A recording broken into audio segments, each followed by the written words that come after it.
nas comunicações. Por quê? Porque eles estão naquele estado de consciência, então eles se veem com aquela forma de vestimenta. Já os espíritos superiores, dificilmente alguém vê um espírito superior vestindo um capuz, ou se vestir um capuz vai ser um capuz muito claro, né? Muito branco, muito brilhante, muito sutil. E até quando a gente mais ou menos visualiza, eu percebo no corredor uma entidade, um espírito de luz, geralmente ele está com uma veste brilhosa, esvoaçante, né? Mais clara, colocando mesmo toda aquela sutileza, né? Do espírito já estando num grau superior. Então, isso sobre as vestimentas. Aí a gente encerra, então, o capítulo da apostila, que fala sobre os espíritos errantes, e a gente passa para um outro tema que vai ter a ver com uma aula que eu já dei aqui num outro período, que é sobre o Laboratório do Mundo Invisível.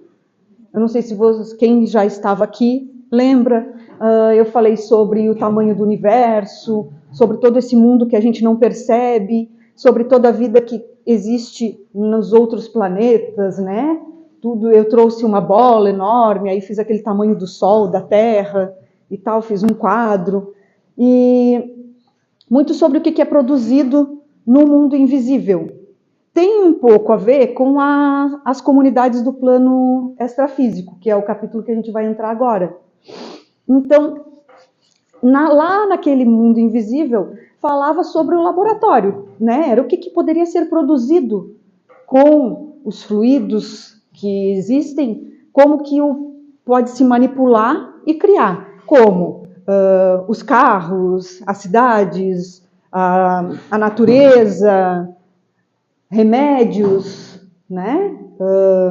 Emplastos, que às vezes a gente vê muito aqui, até sendo produzido na casa, né? Em outros ambientes, assim, durante o mediúnico, a gente percebe, às vezes, o que está acontecendo.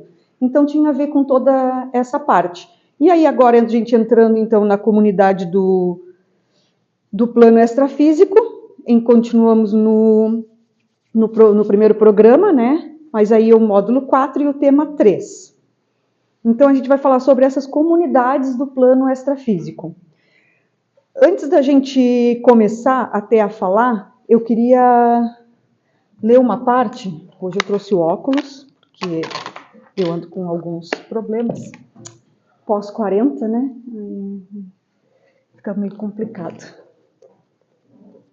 Mentira, eu usei óculos com 4 anos, então não tem essa desculpa da idade. Eu vou ler a questão 87, tá? Que fala um pouco a respeito desse assunto. Então, a pergunta é: os espíritos ocupam uma região determinada e circunscrita no espaço? E aí a resposta: os espíritos estão por toda parte.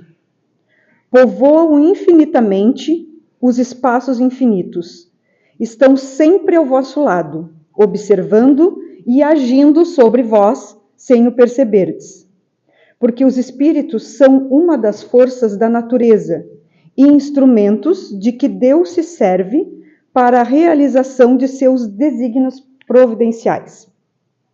Mas nem todos vão a toda parte, pois há regiões interditadas aos menos adiantados. Da mesma maneira que eu estou falando aqui sobre as vestimentas, né? Sobre a alimentação, aquele espírito que tinha muita obsessão por alimento, por comida aqui, que depois desencarna, né? E segue com muita fome, em sofrimento, como na erraticidade.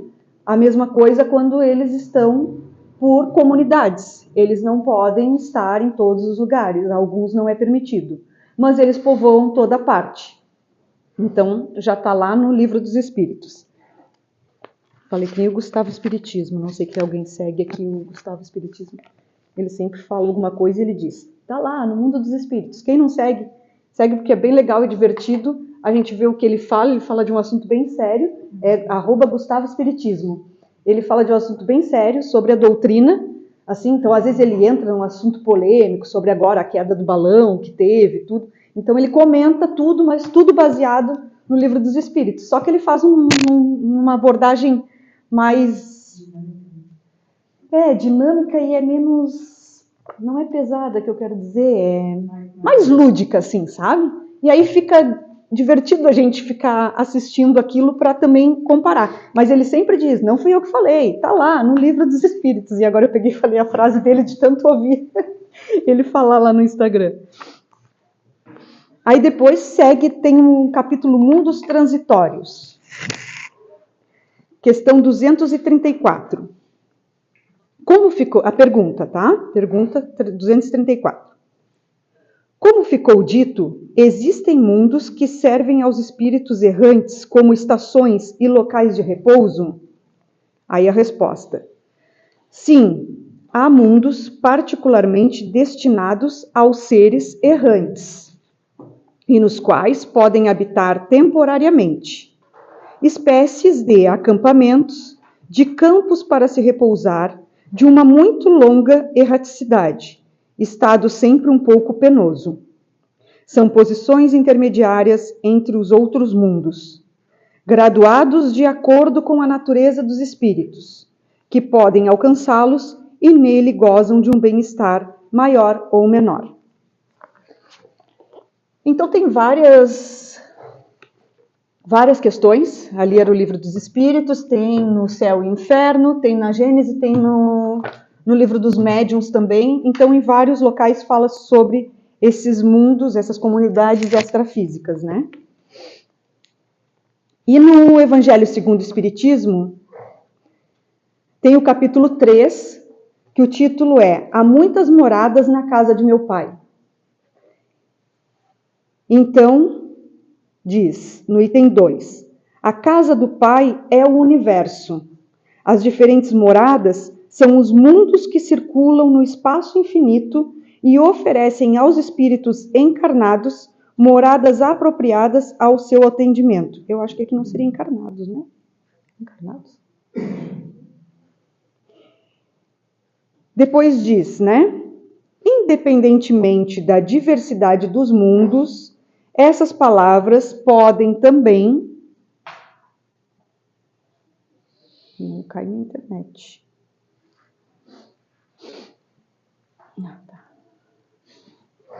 Independentemente da diversidade dos mundos, essas palavras podem também ser entendidas como o estado feliz ou infeliz do espírito na erraticidade, segundo ele seja mais ou menos depurado e desligado dos laços materiais.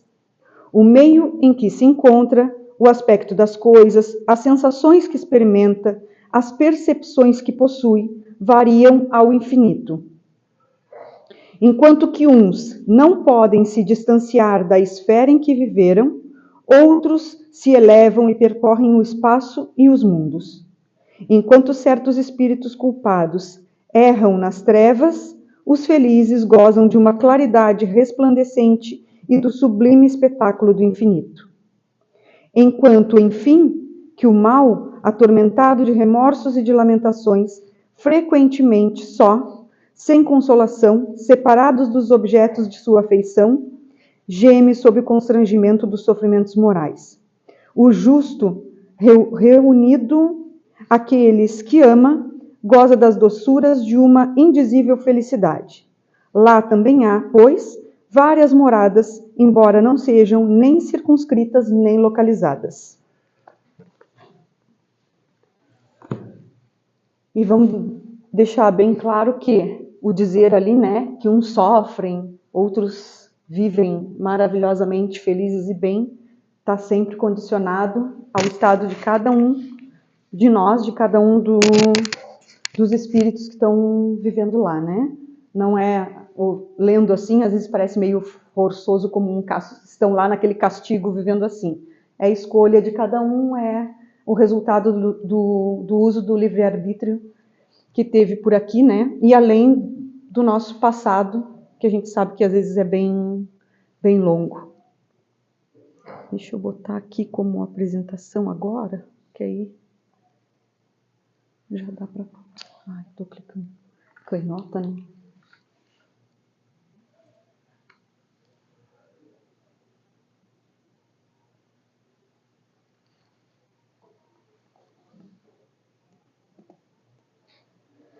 Então, eu quis fazer a introdução com a base da doutrina, para a gente ver realmente, né, que já há muito tempo atrás já era falado, e que outros autores também,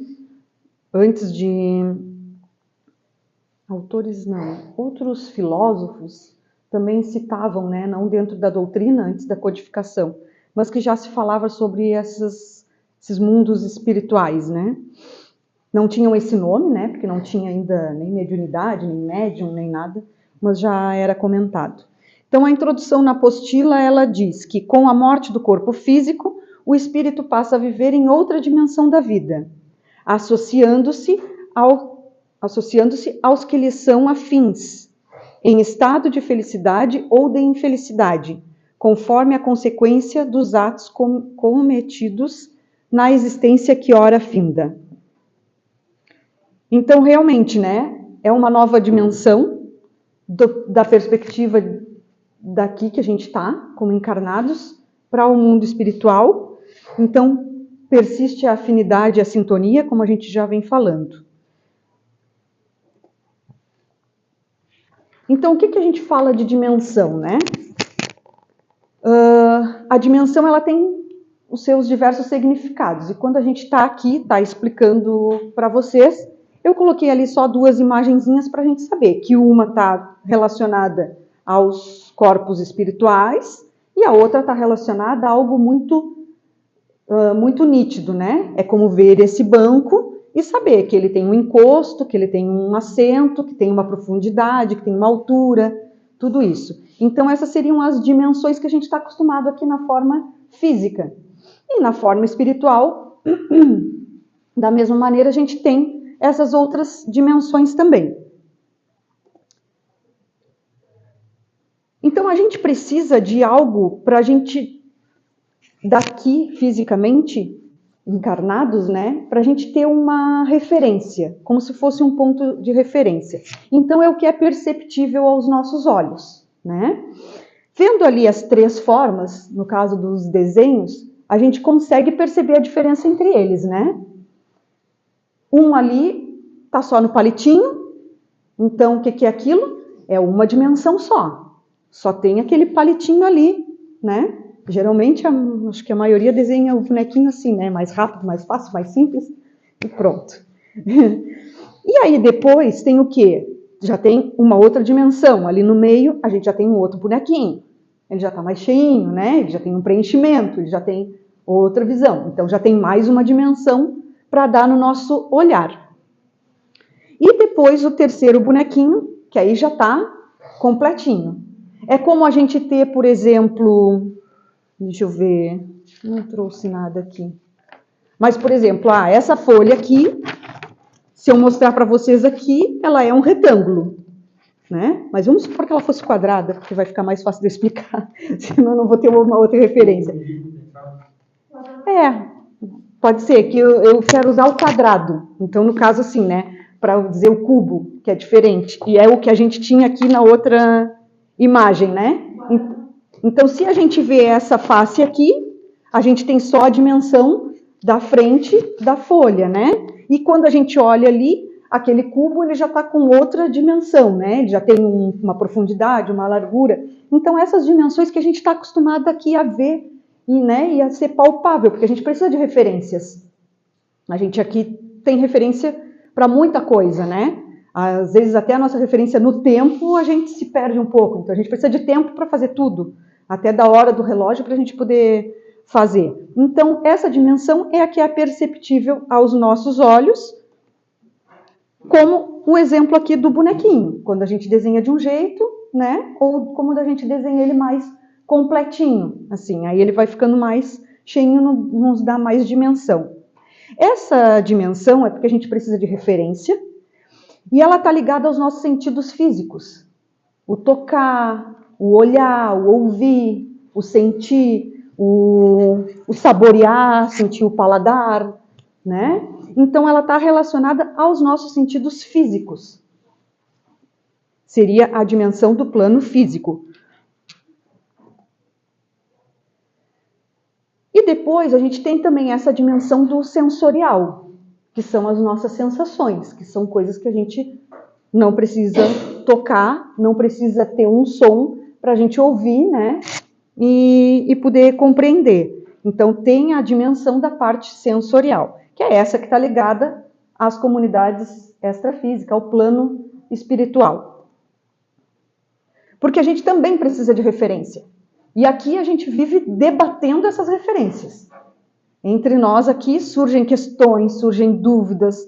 A gente teria vontade de ter tanta resposta, né? E assim como a gente teria, vocês imaginam Allan Kardec fazendo esse monte de questionamento e organizando essas obras todas, o que ele não queria ter de resposta e o que a gente já tem de diferente de quando ele codificou a doutrina para hoje.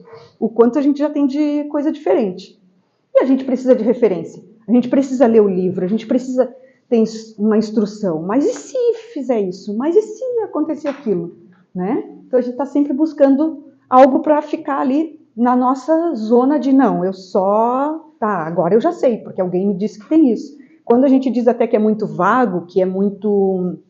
que não existe uma regra, que não existe não sei o quê, a gente fica meio assim, e aí, né? Como é que eu vou saber então? Então fica aquele suspense no ar. Então temos as medidas sensoriais, que seriam as intuições, os sentimentos, a mediunidade, que a gente vai desenvolvendo e vai aplicando. Da mesma maneira que eu começo desenhando um bonequinho de palitinho, eu posso aprender a desenhar um bonequinho, né? Com a forma toda, com um rosto mais redondo, com um braço mais desenhado, com o pezinho ali, que geralmente a gente bota ou para fora ou para, né? Ou para o lado ali. Então a gente pode aprender. Da mesma maneira, a gente vai desenvolvendo também esses nossos atributos sensoriais. Então, para poder perceber melhor os assuntos que aqui a gente trata no estudo, né? Então, vamos ver sobre essa perspectiva, né, que eu trouxe aqui. O plano físico e o espiritual, eles são interdependentes. A gente carrega aquela mochilinha, né, e ao longo de toda a nossa existência, essa mochilinha foi sendo acrescentada de algumas coisas. E nessa mochilinha a gente coloca tudo. O que foi bom, o que foi ruim. O que a gente vai fazendo com o tempo, ela vai ficando muito pesada. E aí vai ficando pesada, e a gente vai indo. Uma hora a gente tem que ficar, eu vou ter que tirar isso aqui, porque geralmente o que é ruim está pesando mais, e aí a gente começa a tirar. Então, traz para uma encarnação, volta, traz para outra encarnação. E assim nós vamos. Então, eles estão sempre se relacionando, né? E são importantes sob a ótica da realidade, da alma e do futuro, e o propósito de vida e a relação das projeções das atitudes que tomamos.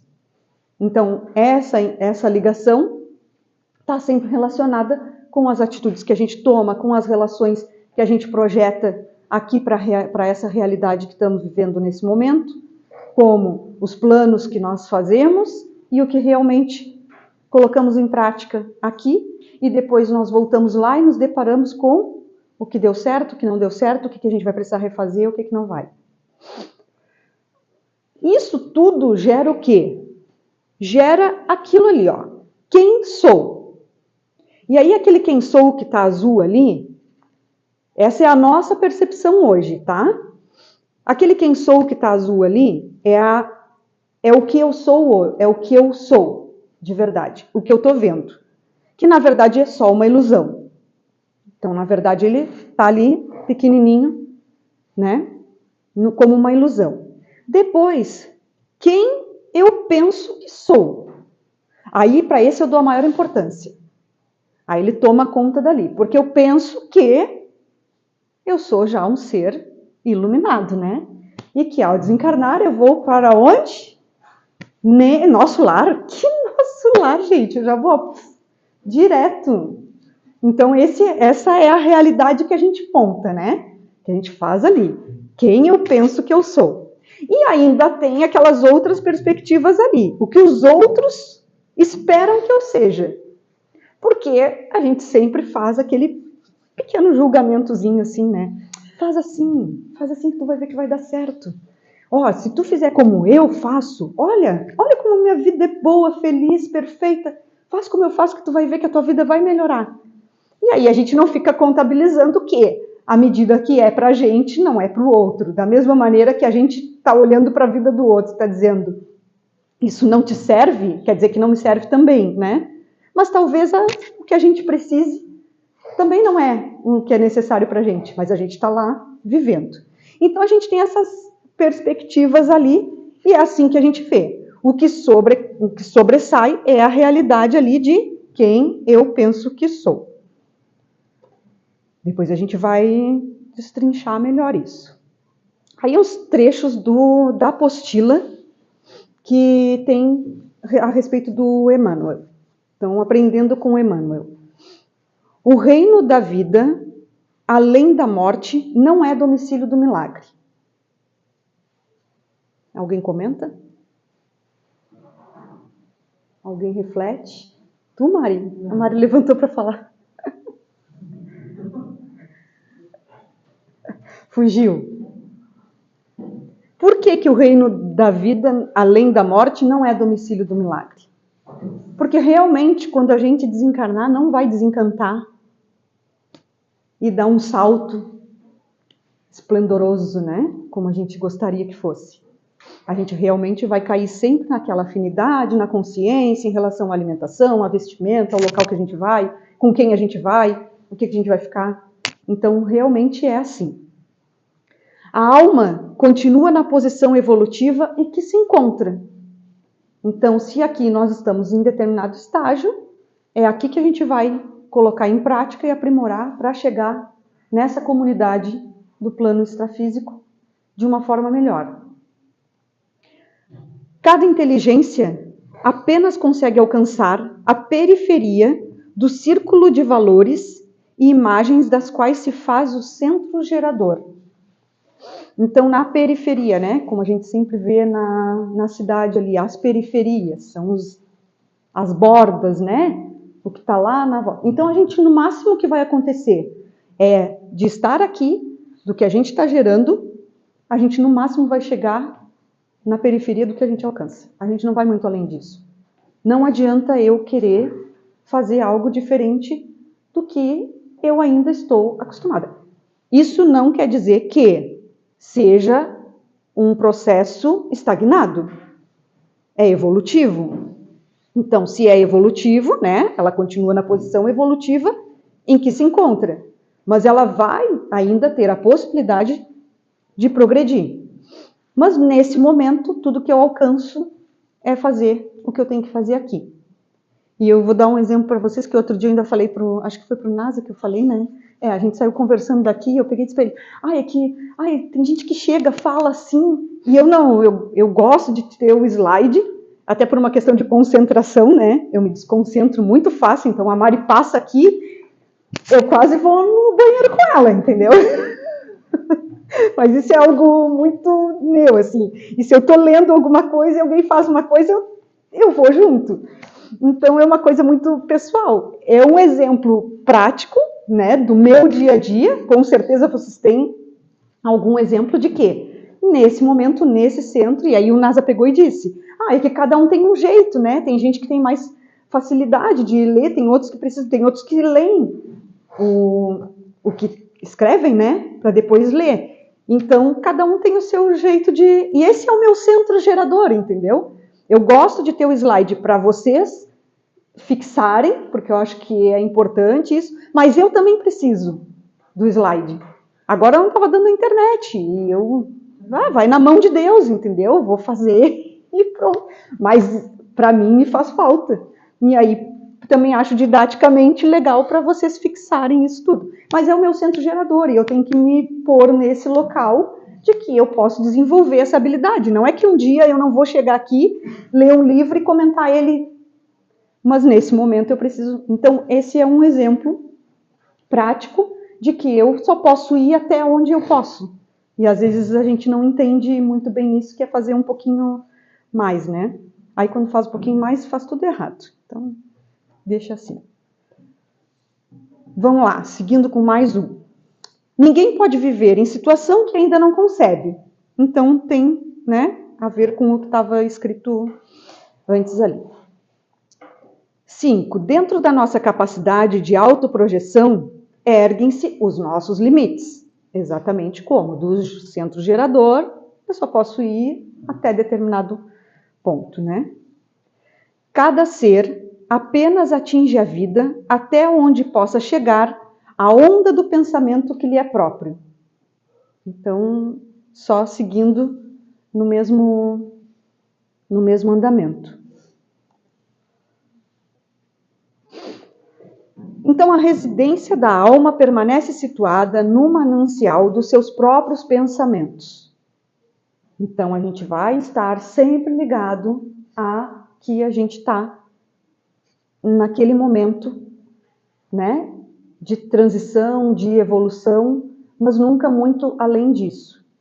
Almejando sempre, né, nunca estacionário, mas sempre dentro daquele progredir aos poucos, sem parar, né, sempre tentando pelo menos, mas a gente vai estar sempre aonde estão os nossos pensamentos.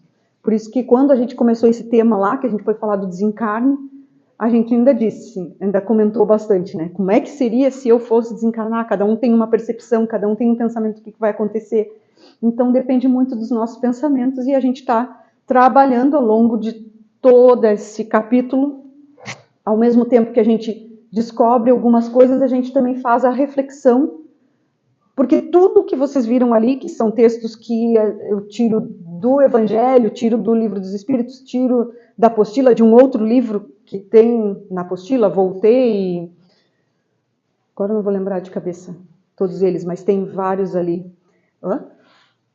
Achei que alguém tinha falado. E então a gente vai estudar e tem ali no texto, né? Mas todos eles falam a mesma coisa, né? Sobre os seus próprios pensamentos, sobre as suas afinidades, sobre as suas escolhas e tudo sempre adiante. Deixa eu ver. Então, imagina assim, ó, que a gente... Aqui eu até coloquei uma comparação, né? É como a gente querer que alguém de 20 anos possa agir conforme alguém de 80 anos, 60, para não ficar tão longe. É como a gente imaginar isso, que um jovem de 20 anos vai agir como alguém de 60 anos. Não que não hajam casos, né, de repente, específicos de alguém que consegue, mas, normalmente, o jovem não teve maturidade, não teve experiência de vida, não teve uma vivência ainda para agir como alguém de 60. Da mesma maneira, é como hoje, botei até 60 anos ali, a gente utilizar o celular, mas já vou colocar um pouquinho menos, até 40, 40 e poucos, 50, como as crianças hoje utilizam o celular. Com quantos anos? 7, 8? Geralmente os pais têm dado, a partir dessa idade, um celular. 10, 12 anos. A habilidade que eles têm para mexer num aparelho desses, né? E que uma pessoa já, que não nasceu com um aparelho já disponível, não tinha sequer, às vezes, um telefone de disco, né? Então, imagina, não tem como a gente querer que isso funcione. É como, por exemplo, eu querer ir de bicicleta a um lugar, o Cleiver de carro, e eu querer chegar lá no mesmo tempo que ele. De repente, se ele for na mesma velocidade que eu, a gente até pode, né? Vamos os dois a 30 km por hora, tudo bem, vai dar. Mas normalmente não é o que acontece, porque a gente não consegue comparar as duas coisas. Então, às vezes, a gente quer andar um pouquinho mais rápido do que deve, né? E a gente tem que ser útil dentro dos nossos papéis. Então, a gente tem que entender também no ponto que a gente está e ser útil dentro dos papéis que a gente está desempenhando.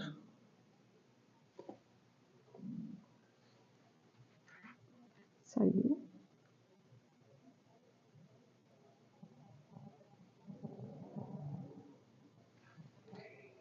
Então, para depois a gente conhecer um pouco sobre as comunidades, o que é importante a gente chegar nesse início, assim, que eu preferi fazer essa introdução para a gente poder preparar como é que vai ficar.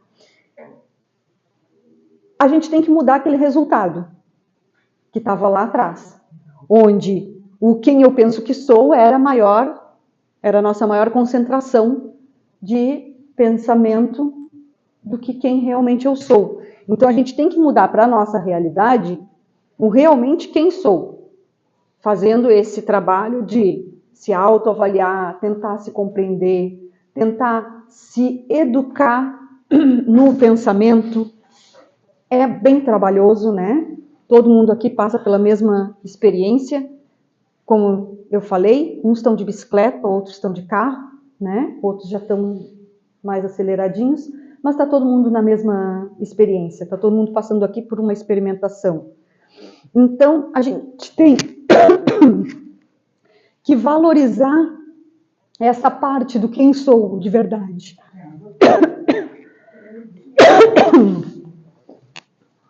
É que comecei a pensar quem sou, aí começou a engasgar já deu problema.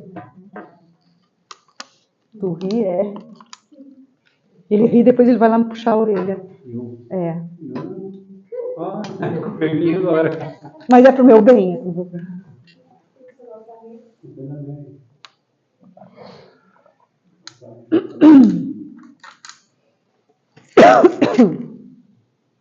Então a gente tem que voltar para se voltar, né, para procurar essa nossa realidade, do realmente quem sou.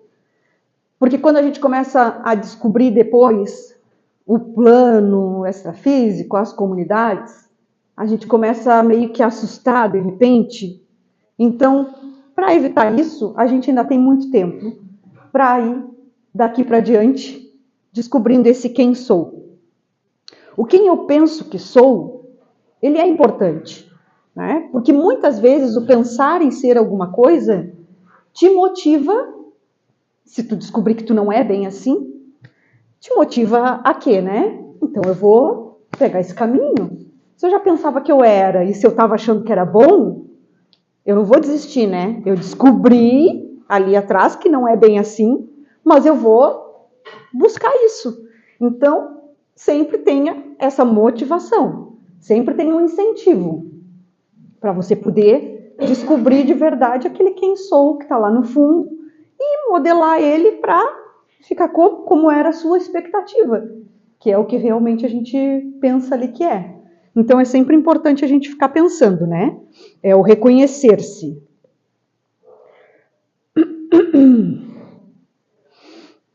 E a ilusão, no caso, que é o que eu penso que eu sou, é o que eu falei, ela não é nula, ela é a forma de motivação, tá?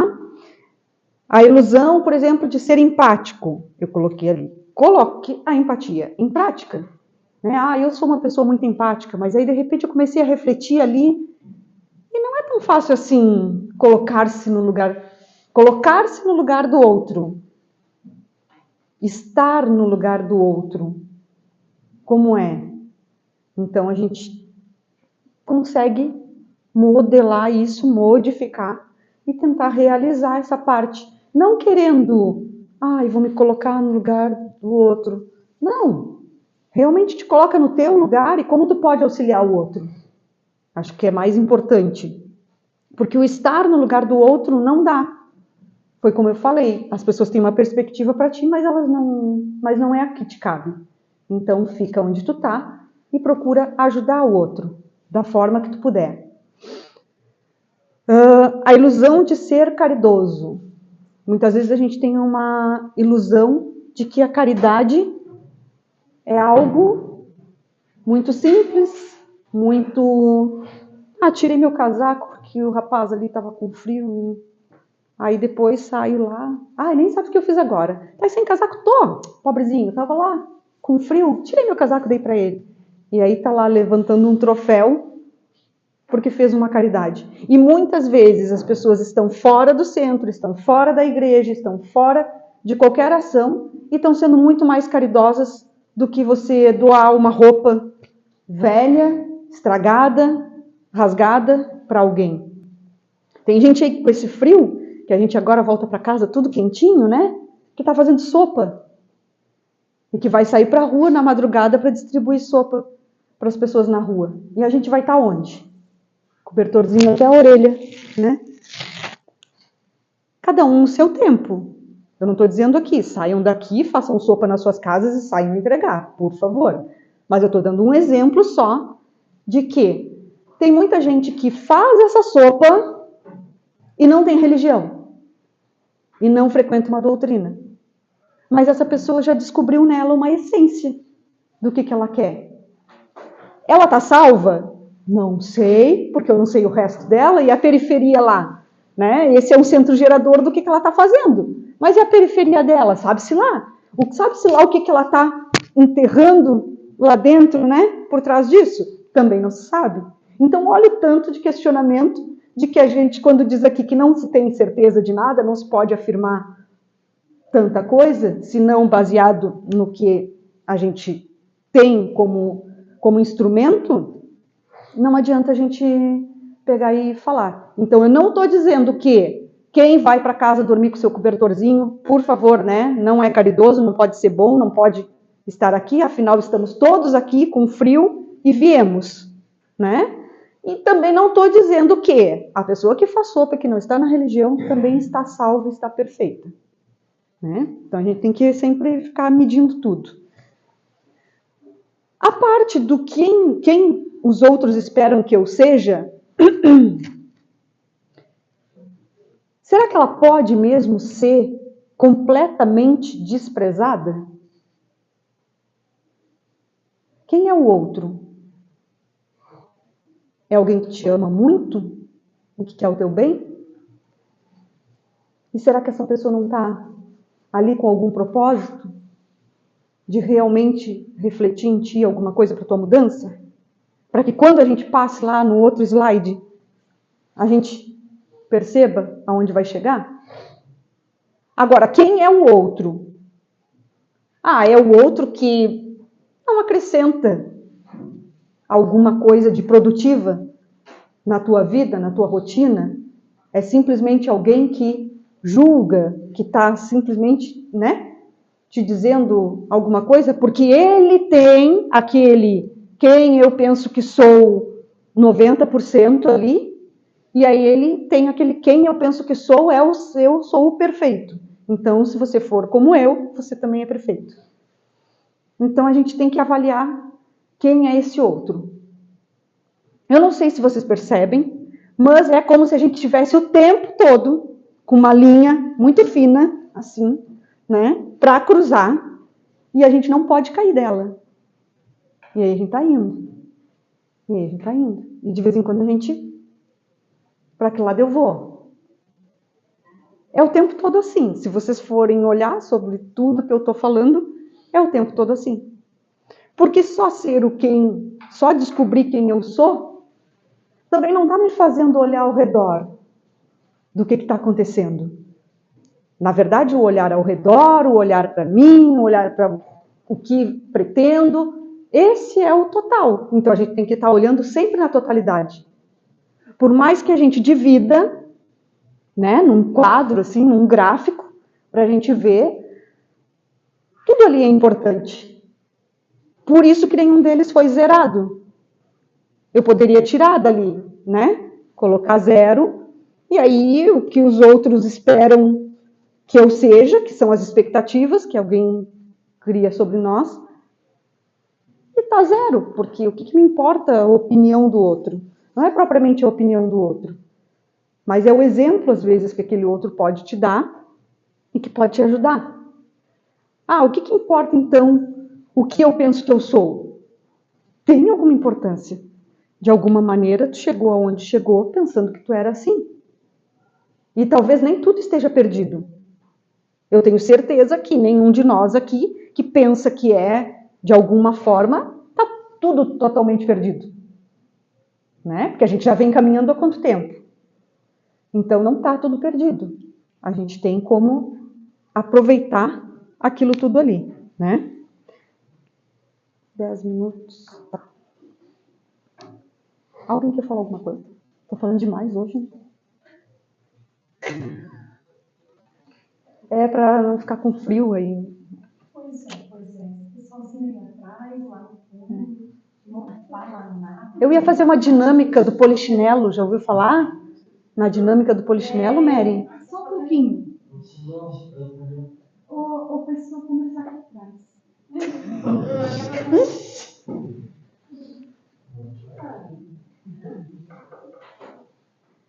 Pois é, pessoal que traz dinheiro. O que a Ari falou precisamos de uma ferramenta. Qual ferramenta que a gente pode se utilizar para conseguir nos avaliar dentro de todos esses questionamentos, dentro desses 3 tópicos que a Ari acabou de nos colocar ali como algo que tem a ver com cada um de nós. Certo, Ari? Certo. Ou seja, isso tudo baseado nas nossas perspectivas de encarnados, certo? Então, o que sobra de mim na perspectiva desencarnada? É para justamente criar esse pensamento. Exato. O que sobra de mim? Porque o que vai sobrar de mim, Ari, quando eu desencarnar, vai ser aquele primeiro cara lá em cima, certo? Certo. Porque eu desnudo da matéria, me sobra quem eu sou. Nua e cruamente, sem roupas, sem pesos, sem nada. Eu vou me dar de cara comigo mesmo, isso? Uhum. E aí, o pessoal do fundão aqui? Começando por aqui. Que tipo de ferramentas a gente poderia se utilizar para nos descobrir dentro daqueles 3 aspectos, sendo que a mediunidade está em todos vocês, começando por aqui, estão todos médios, né? Porque o médium, lá dentro daquelas perspectivas, ele, além de ele ter todos aqueles aspectos, ele também vai precisar entender quem é que sugere para ele. Porque ele vive num universo dele próprio, de pensamentos próprios, que além dos pensamentos próprios dele, ele ainda tem os somatórios dos pensamentos dos espíritos que estão no seu campo mental. Então, pessoal aqui de trás, o que vocês acham que a gente poderia, que tipo de mecanismo, ferramenta que a gente poderia se utilizar para fazer esse processo de destrinchar? Como? Conhecendo, principalmente no meu íntimo, quando eu estou sozinho, o que eu penso? Eu estou ouvindo, vou usar o exemplo Sempre penso. mas quando alguém faz alguma coisa que não é do meu agrado, de que forma eu revivo em pensamento, digamos assim. De que forma você revive em pensamento que você é você e de que forma que você revive em pensamento que você é você, mais uns 3 ou 4 que querem que você seja. De várias formas, né? Essa colocação, né? Quando você já desencarnou. Aí tá. Porque isso que ela está trazendo ali é complexo demais. Porque você tem aquilo ali para o encarnado. Mas fora do corpo, você já entra em outro contexto. Sim. Nós temos três quadros daquele ali. Aquele, o desencarnado e aquele ali somado ao mediúnico. Mas aí eu digo, Quais são as estratégias hoje? na tua pergunta diz o seguinte, é muito relativo. Por quê? Quem é esse cara? Quem é esse cara? Digamos que eu estou falando de ti. Quem é esse ser humano, esse espírito? É um camarada da época das cavernas ou é de agora? É alguém que caminhava dentro de alguma religião e tinha algum conhecimento de algo, mas que não entendesse não, mais adiante? Ou é um ateu com fé? Né? Não fala de todos esses caras, fala de ti. Não, Você está falando de ti? vai variar muito, por exemplo, como ela colocou assim, por mais que esteja um pouquinho mais rápido devagar, mas nós estamos todos na mesma partida, certo? Vai ser quase que, não igual, mas eu digo assim, numa faixa muito próxima. que vai nos levar a nos descobrir. A gente, o choque, né? A gente se depara vivo. A primeira coisa que vai pensar, estou vivo, estou pensando, estou me tocando. Onde é que está a mulher? Não sei. Cadê a Marta? Onde é que eu estou? Aí esse ambiente em volta de mim. Que ambiente está me agradando? Não está me agradando? Me causa medo? Me causa satisfação? Apreensão? Mas não é isso que eu queria saber do que. A Mary quer saber da perspectiva enquanto encarnado, como tu descobrir este quem sou, inclusive usando o atributo da mediunidade para isso. É que justamente isso que eu disse. Por exemplo, às vezes o pessoal, né, tem uma lance da regressão, tem essa pegada, digamos assim.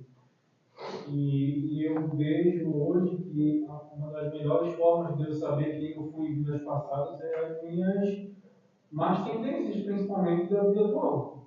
Porque se eu sou uma pessoa que, de repente, tem sei lá, uma missão exacerbada, assim.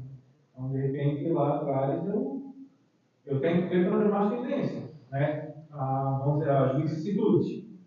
Então, o que de repente é o espírito de Guilherme, digamos assim, né? Eu vejo mais pelas más tendências. Tipo, deixa eu tentar desenrolar isso. Oi? Né? Então, quem é o Guilherme, o espírito, digamos assim, que tendências eles têm, as tendências que eu tenho, a tendência ele tem, a tendência que eu tenho hoje. Se hoje me dá uma cosquinha em fazer alguma coisa errada, dependendo a fazer qualquer coisa para ganhar dinheiro, vamos supor. Então, eu sei que de repente lá atrás eu fazia qualquer coisa para ganhar dinheiro. Se hoje eu tento fazer qualquer coisa para ter uma posição de destaque em uma coisa. Bem que lá atrás eu passava por cima dos outros para ter essa posição de destaque. Não sei se é mais ou menos isso. Isso, mas um monte de coisa. Aí, vamos passar para elas. Mais 3 minutos, Mary. 3 minutos. A gente vive na corda bamba. Eu acho que a todo momento a gente tem uma tempestade. Mas é que tem que fazer um paralelo. Na verdade, treina, né? Em todo momento. Eu tenho que treinar. Vai se cobrando. Por exemplo, me cobrando. Por exemplo, eu caí no estado. Eu fui dar a caixa no condomínio, o cachorro parou atrás do meu. Eu pensei, pô, que espaço! O parou. Eu não passava. Aí eu parei na mesma hora para pensar, meu Deus.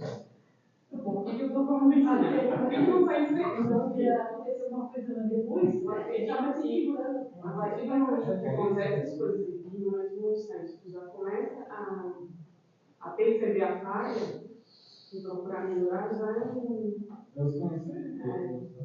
Eu acho que a gente não se conhece. Não chega um momento que eu não me conheço totalmente. A gente vive, na verdade, no automático como umas patas cegas daquela brincadeira da pata cega, sabe? Quando a venda não sai assim, a gente vive mais ou menos assim. E aquela frase de horário vigiário